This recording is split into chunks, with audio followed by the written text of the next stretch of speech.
Welcome to my scientifically informed insider look at mental health topics. If you find this video to be interesting or helpful, please like it and subscribe to my channel. Hello, this is Dr. Grande. Today's question asks, what is a communal narcissist? Another question I have here is, do communal narcissists truly have concern for other people? So I'll answer these questions by looking at the 10 characteristics of communal narcissism. So we know that grandiose narcissists seek to satisfy their core grandiosity, esteem, power, and entitlement, often through agentic means. But they also try to do this sometimes through communal means. So to understand the idea of communal narcissism, we first need to understand the difference between agency and communion. So with agency, we see the grandiose narcissist demonstrates high grandiosity by exaggerating their competence, ambition, intelligence, creativity, influence, extroversion, uniqueness, and attractiveness, all characteristics of the agentic domain. So they're egotistic. They believe in the statement, others exist for me. So essentially, antisocial. A grandiose narcissist could also satisfy their core self-motives by exaggerating communal attributes. For example, warmth, agreeableness, dependability, and getting along with others. So in a sense, prosocial behavior. For many years, it was believed that there was only one expression of grandiose narcissism, agentic. The idea of communal narcissism was thought of as an oxymoron. Research had shown that narcissists display exaggerated judgments about themselves when it comes to agentic attributes, but not on communal attributes. However, more recent research shows that there is a small group of grandiose narcissists that have high grandiosity on communal domains. This agency communion model of narcissism is sometimes thought of as the superhero versus the saint model. The superhero wants power, but somebody with saintly self-deceptive enhancement wants approval. So research has established that communal narcissism exists, but a number of these studies were directed at normal levels of narcissism, what we call subclinical narcissism, as opposed to pathological narcissism, the type of narcissism we see associated with dysfunction, like what we might see with narcissistic personality disorder. So additional studies were conducted, and they found that pathological narcissism also fits with this agency communion model. The pathological communal narcissist simultaneously pursues self-enhancement and self-transcendence, thought of as being at opposite ends on the same continuum, right? So we see this difficulty with this construct. But as it turns out, somebody can have concern for their own interests, as well as appearing to be interested in the welfare of others. So we see there is this theory that the communal narcissist is simply pretending to have others' best interest in mind, but they do a very good job at pretending. So I'll talk more about that in the signs, so let's get to those signs now. Let's look at the 10 characteristics of communal narcissism. So looking at characteristic number 1, this is the unusual relationship between communal narcissism and the dark triad. So the dark triad contains 3 traits, psychopathy, narcissism, and Machiavellianism. Now, many narcissists have psychopathic and Machiavellian traits. That's why we see this construct of the dark triad. That's why it holds together well. But communal narcissists tend to have low scores on psychopathic and Machiavellian traits, which in a way kind of makes sense because narcissism is considered to be lighter than the other dark traits. Moving to item number 2, communal narcissists secretly want power. Even though they're motivated by approval, that need for power is still there.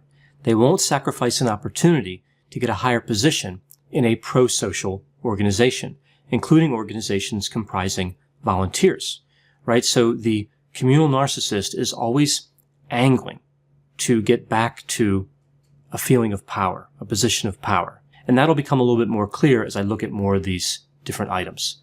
So moving to item number 3, the communal narcissist can convert back to agentic narcissism. So they may be a communal narcissist today, but next year they may be an agentic narcissist. Interestingly, agentic narcissists do not tend to convert over to communal narcissism. So we more or less believe this is a one-way street, communal to agentic, but rarely or never agentic to communal.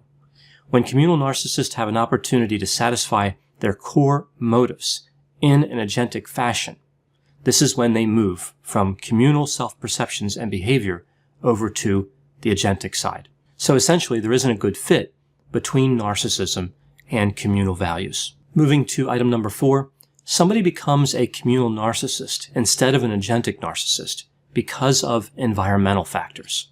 So both agentic and communal narcissism share genetic factors. The same genetic influences seem to lead to both expressions of narcissism. But communal narcissists develop because they had a different environment. They may have experienced more success or been given more encouragement in communal as opposed to agentic domains. Item number 5, validating the success of a communal narcissist may make them less communal. Some people believe that we should encourage communal narcissists with praise and support because they're thought of as less destructive than agentic narcissists. But that strategy may actually backfire. When a communal narcissist is sure that they will continue to have power in the future, they move toward agentic means to meet their need for grandiosity.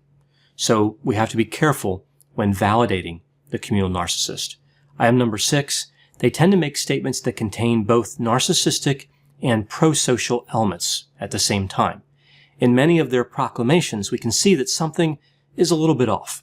Some examples that I've read in the literature and heard in clinical practice: I am the most helpful person anyone has ever encountered. I am extraordinarily trustworthy.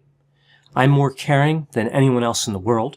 I'm entitled to save the world from poverty. I find that one particularly unusual, right? Instead of saying I'm entitled, they could just say I want to. But no, they typically say something like I'm entitled to save the world. If people just get out of my way, I can bring peace and harmony to the world. That's another one of my favorites. Only somebody who is superior can truly help people. Normal people should be honored to have me as a friend because I'm the best friend a person could have.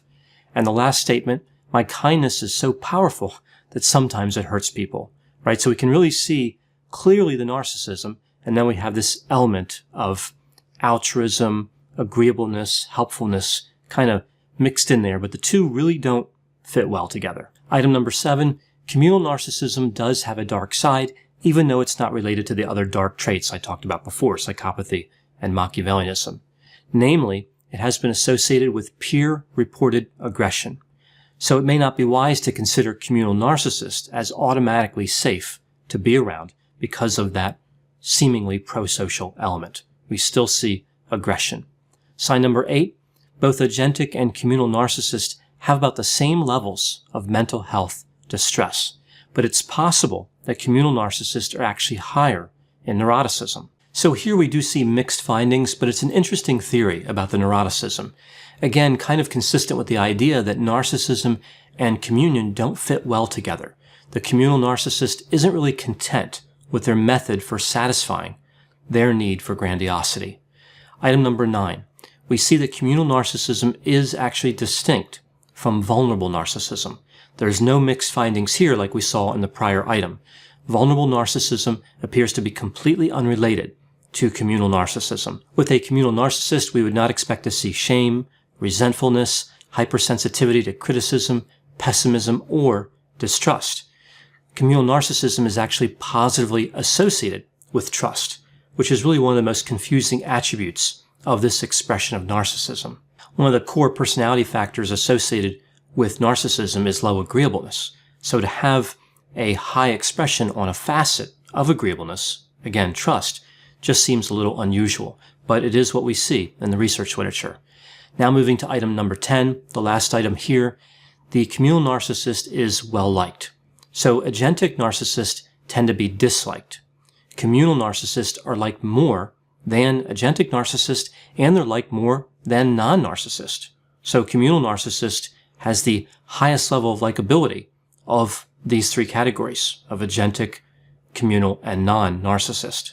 So now moving to the second question, do communal narcissists truly have a concern for other people? Have researchers just found a way to assign antisocial motives to prosocial behavior?